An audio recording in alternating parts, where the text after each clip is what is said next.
कहते हैं प्रार्थना में बड़ी शक्ति होती है। इसीलिए कभी इसलिए प्रार्थना ना करो कि हमारा जीवन आसान हो, बल्कि इसलिए प्रार्थना करो कि हम कठिन जीवन को भी आसानी से जी सकें। दोस्तों, इसी के साथ में आप सभी को मेरा प्यार भरा नमस्कार। आज की क्लास आपकी बहुत इम्पॉर्टेंट क्लास होने वाली है, क्योंकि आज हम सीखेंगे कि इंग्लिश ग्रामर में नाउन का यूज़ कहाँ कहाँ पे होता है। अब जब तक हम किसी चीज़ का यूज़ ना जाने तब तक हमें उसके बारे में पूरी जानकारी नहीं हो पाती है। अब ये ठीक उसी तरीके से जैसे हम सपोज करते हैं कि हमारे पास एक एंड्रॉयड अच्छा फ़ोन है, लेकिन हमें उसका यूज़ पता ही नहीं है। हम सिर्फ उसको यूज़ कर रहे हैं फ़ोन करने के लिए, किसी को बात करने के लिए, तो हमारे पास उससे कोई मतलब नहीं है ना कि कोई चाहे एंड्रॉयड फ़ोन है या चाहे कोई छोटा सा 1000 रुपये 500 रुपये वाला फ़ोन है, तो भी हम काम उतना ही कर रहे हैं। लेकिन अगर हमें उसका यूज़ ठीक से पता है कि हम इस फ़ोन का यूज़ कहाँ कहाँ से कैसे कर सकते हैं, तो हमारे लिए कुछ ज़्यादा ही बेनिफिशियल हो पाएगा। तो ठीक इसी तरीके से कोई टॉपिक भी होता है। अब तक हमने नाउन को बहुत अलग अलग कड़ियों में डिवाइड करके हमने उसको पढ़ा है। आज बहुत ही इम्पॉर्टेंट पूरे नाउन को अगर हम एक वर्ड में समराइज कहना चाहें तो हम कह सकते हैं कि आज की क्लास अब तक के क्लास का ये पूरा निचोड़ होगा, ये उसको समराइज करेगा। और ये इसलिए थोड़ी सी क्लास शायद थोड़ी सी लंबी हो जाए, क्योंकि इसमें हम पूरे टॉपिक को कवर करने की कोशिश किए हैं। तो चलिए बिना टाइम वेस्ट किए हम स्टार्ट करते हैं और सीखते हैं। और डेफिनेटली ये मैं एक बात की गारंटी लेता हूं कि ये वीडियो देखने के बाद आपको नाउन के सब्जेक्ट से रिलेटेड कोई भी एरर आपका कभी भी नहीं होगा। आइए देखते हैं। हम आज देख रहे हैं कि यूजेस ऑफ नाउन, हमारे नाउन के यूज क्या क्या होते हैं। तो हम सबसे पहले देखते हैं कि हमारे जो नाउन है वो एज अ सब्जेक्ट यूज होता है। जो हमारा नाउन है ये एज अ सब्जेक्ट यूज होता है। अब हम एज अ सब्जेक्ट यानी कि हम अभी तक हमें ये पता है नाउन क्या होते हैं, नाउन के कितने काइंड्स होते हैं, और हम नाउन को कैसे समझ भी सकते हैं। अगर हमें कुछ भी नहीं पता तो भी नाउन को कैसे आइडेंटिफाई कर सकते हैं। उसके बाद में भी हम ये देखते हैं कि सब्जेक्ट के रूप में भी नाउन का यूज होता है, और ये सबसे मोस्ट कॉमन है नाउन का यूज सब्जेक्ट के रूप में। यहाँ पे देखिए, Rohan went to school for studying. यहाँ पे जो हमारा रोहन है, रोहन हमारा सब्जेक्ट। दूसरे सेंटेंस में देखते हैं, Kuldeep does his work timely. Kuldeep यहाँ पे ये हमारा सब्जेक्ट है। तो पहला जो सबसे मोस्ट और कॉमन है बिल्कुल, वो हमारा सब्जेक्ट के रूप में। नाउन का यूज हमारे सब्जेक्ट के रूप में होता है। सेकंड इसका यूज होता है जब हम बात करते हैं नाउन का यूज एज एन ऑब्जेक्ट, तब ये as an object two types इसके यूज होते हैं। एक तो वर्ब का ऑब्जेक्ट। अब ये हमारे वर्ब का ऑब्जेक्ट क्या होता है? Object of verb. अब हम इसको समझने की कोशिश करते हैं। Ram teaches English. राम हमारा सब्जेक्ट, टीचर्स वर्ब, और इंग्लिश ये हमारा हो गया ऑब्जेक्ट। अब यहां पे वर्ब आ रहा है और वर्ब के बाद ये ऑब्जेक्ट आ रहा है। तो जब वर्ब के बाद डायरेक्ट जो ऑब्जेक्ट आता है वो हम उसको बोलते हैं ऑब्जेक्ट ऑफ वर्ब, यानी कि ये वर्ब का ऑब्जेक्ट होता है। और दूसरा होता है ऑब्जेक्ट ऑफ प्रीपोजिशन के रूप में। अब ऑब्जेक्ट ऑफ प्रीपोजिशन क्या है? Ram teaches English to Shyam.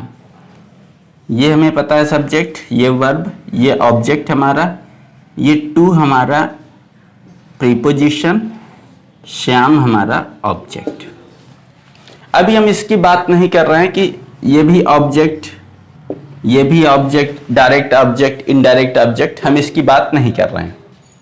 हम अभी सिर्फ ये सीख रहे हैं कि नाउन का सेकंड यूज जो कि ऑब्जेक्ट के रूप में होता है, और उसमें हमने देखा कि पहला तो ऑब्जेक्ट ऑफ वर्ब होता है, यानी कि जो ऑब्जेक्ट होता है ये वर्ब का ऑब्जेक्ट बनता है। दूसरा हम देखने की कोशिश कर रहे हैं कि अब अगर इसमें दो ऑब्जेक्ट है या जो रिलेट कर रहा है, यहां पे प्रीपोजिशन आया और प्रीपोजिशन के बाद हमारा ये ऑब्जेक्ट आया। तो जब भी हमारा प्रीपोजिशन के बाद हमारा ऑब्जेक्ट आएगा, इस ऑब्जेक्ट को हम बोलेंगे प्रीपोजिशन का ऑब्जेक्ट, ऑब्जेक्ट ऑफ प्रीपोजिशन इसको बोलेंगे। अब हम इसको थोड़ा सा और समझने की अगर कोशिश करें तो हम ये देखते हैं कि टू और श्याम ये आपस में क्या हो रहे हैं, ग्रुप ऑफ वर्ड्स बन रहे हैं।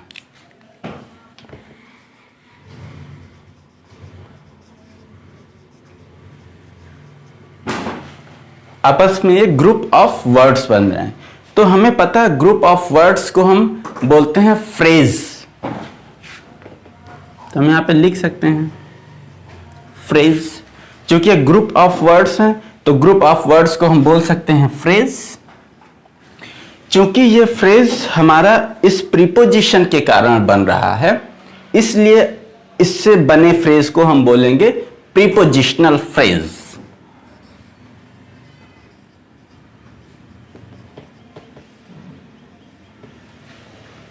इसलिए हम इस फ्रेज को बोलेंगे प्रीपोजिशनल फ्रेज। तो हम यहां पे ये समझते हैं कि ऑब्जेक्ट के रूप में जब भी होते हैं तो ऑब्जेक्ट के रूप में दो ऑब्जेक्ट बनते हैं, एक तो हमारे वर्ब का ऑब्जेक्ट, दूसरा हमारे प्रीपोजिशन का ऑब्जेक्ट।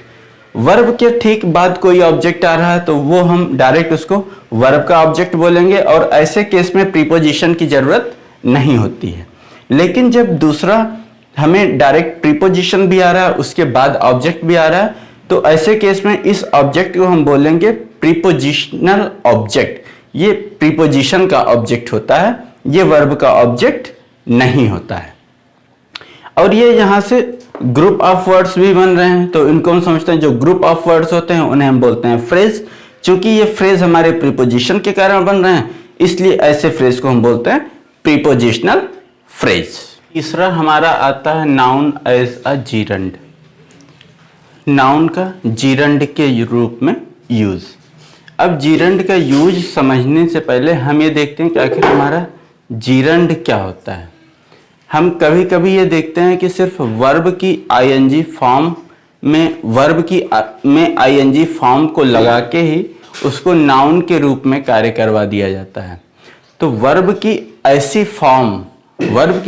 फॉर्म जिसमें आईएनजी जोड़ के उसको नाउन के रूप में कार्य करवाया जाता है, ऐसी फॉर्म को ही हम जीरंड बोलते हैं। तो यहाँ पे इसको समझने के लिए लिख सकते हैं वी प्लस आईएनजी फॉर्म, इसको हम जीरंड बोलते हैं। इसको एग्जांपल से समझने की कोशिश करते हैं।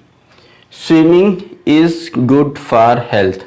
अब यहाँ पे देखिए, हम जानते हैं स्विम मीन्स तैरना, लेकिन यहाँ पे स्विमिंग आईएनजी इसमें जोड़ दिया गया, तो यहाँ पे स्विमिंग हमारा एज अ नाउन कार्य कर रहा है। अब यहाँ पे ये हमारा सब्जेक्ट हो गया, नाउन हो गया, और यहाँ पे इसके बाद हमारा वर्ब आ गई। तो swimming is good for health. Second example देखते हैं इसको। Running keeps us healthy. Running हमारा ये सब्जेक्ट हो गया, keeps verb, us healthy. Running keeps us healthy. तो जीरंड के रूप में भी हमारे नाउन वो सब्जेक्ट में कार्य करते हैं।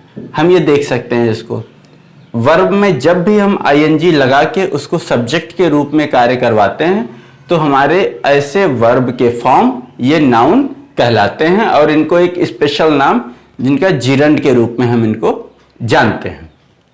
फोर्थ हमारा जो नाउन का यूज होता है इंग्लिश ग्रामर में वो होता है इन्फिनिटिव के रूप में। अब ये हमारा इन्फिनिटिव क्या है, तो इन्फिनिटिव 2+V1 फॉर्म ये हमारा इन्फिनिटिव कहलाती है, और ये भी हमारा नाउन के रूप में कार्य करती है। लेकिन हम इसको समझने से पहले एक बार हम ये देखें कि आखिर ये 2+V1 को डायरेक्ट क्यों हम इसको नाउन सपोज कर लेते हैं। तो इसका मतलब इसका कुछ फीचर, इसका कुछ कैरेक्टरिस्टिक वो उससे मिलता जुलता होगा, सब्जेक्ट से मिलता होगा, इसीलिए ये 2+V1 हमारा नाउन के रूप में कार्य करता है, सब्जेक्ट के रूप में कार्य करता है। तो आइए उसको थोड़ा सा समझने की कोशिश करते हैं। हम एक एग्जाम्पल से देखते हैं। I wish that I do this job. अब इसको हिंदी एक बार लिखते हैं थोड़ा। मेरी इच्छा है कि मैं यह कार्य करूं। राइट, मेरी इच्छा है कि मैं यह कार्य करूं। अब हम इसको अगर और शॉर्ट में लिखना चाहें तो हम क्या कह सकते हैं? आई विश, आई विश, यहां पे ये आई विश तो है, दैट कनेक्टर है, आपस में इसको और इसको जोड़ रहा है। I wish that I do this job. अब देखो दैट और आई क्या इसको रिप्लेस कर सकते हैं? आई यहाँ पे एक जगह ऑलरेडी यूज हो ही गया है, तो इसको रिप्लेस करने की कोशिश करते हैं। आई विश, अब हम इसको रिप्लेस करते हैं तो देखते हैं इसको कुछ ना कुछ कनेक्टर की जरूरत पड़ेगी। तो हम देखते हैं आई विश, दैट और आई की जगह पे हम इसको ठीक लाते हैं टू। आई विश टू, अब यहां पे इसको आगे sentence, do this job. I wish to do this job. अब हमारा इसका भी सेम बिल्कुल, मेरी इच्छा है कि मैं यह कार्य करूं। I wish to do this job, मेरी इच्छा है कि मैं यह कार्य करूं। तो यहां पे हम देखते हैं कि ये जो हमारा कनेक्टर है जो कनेक्ट कर रहा है यहाँ पे, और सब्जेक्ट इसके साथ में जुड़ा हुआ है, इसीलिए जो 2+V1 का फॉर्म होता है ये हमारा एज अ सब्जेक्ट यूज हो जाता है, क्योंकि इसमें कहीं ना कहीं ऑलरेडी सब्जेक्ट हमारा छुपा हुआ होता है। तो ये हम इसको बहुत अच्छे से यहाँ पे समझ सकते हैं कि हमारा नाउन एज एन इन्फिनिटिव भी कार्य करता है, और वो इन्फिनिटिव यहाँ पे 2+V1 का फॉर्म हमारा इन्फिनिटिव होता है। इसमें कहीं ना कहीं हमारा कंजंक्शन, या इनको हम कनेक्टर, कंजंक्शन और उसके साथ में सब्जेक्ट दोनों छिपे होते हैं, जिसकी वजह से इन्हें हम 2+V1 को एज अ नाउन या एज अ सब्जेक्ट कार्य करवाते हैं। फिफ्थ यूज हम देखते हैं नाउन का, वो after linking verb. After linking verb भी हमारा नाउन का यूज होता है। यूजली ये नाउन होता नहीं है, ये होता हमारा एडजेक्टिव है, लेकिन यहाँ पे ये काम नाउन के रूप में करता है। अब इसको हम समझने से पहले हम ये थोड़ा सा देख लें कि आखिर लिंकिंग वर्ब क्या होती हैं। तो लिंकिंग वर्ब यूजली हम जानते हैं जो हमारा बी फॉर्म, यानी कि is, am, are, was verb, जो बी फॉर्म होता है उन्हें हम यूजली लिंकिंग वर्ब के रूप में जानते हैं। अब ये लिंकिंग वर्ब जो कि सब्जेक्ट को इसके कंप्लीमेंट से जोड़ता है, सब्जेक्ट को इसके कंप्लीमेंट से जोड़ता है, इसी वजह से इसको हम बोलते हैं लिंकिंग वर्ब, क्योंकि इसके सब्जेक्ट को इसके कंप्लीमेंट से कनेक्ट करता है, इसलिए इस वर्ब को हम बोलते हैं लिंकिंग वर्ब। यहाँ पे हमारा लिंकिंग वर्ब है, ये भी लिंकिंग वर्ब है और ये भी लिंकिंग वर्ब है। हम जानते हैं, अगर यूजली हम देखें गुड, तो हम गुड को हम मानते हैं कि ये हमारा एडजेक्टिव होता है, लेकिन यहाँ पे ये इसका एज अ कंप्लीमेंट कार्य कर रहा है, तो हमारा ये भी यहाँ पे नाउन बनता है।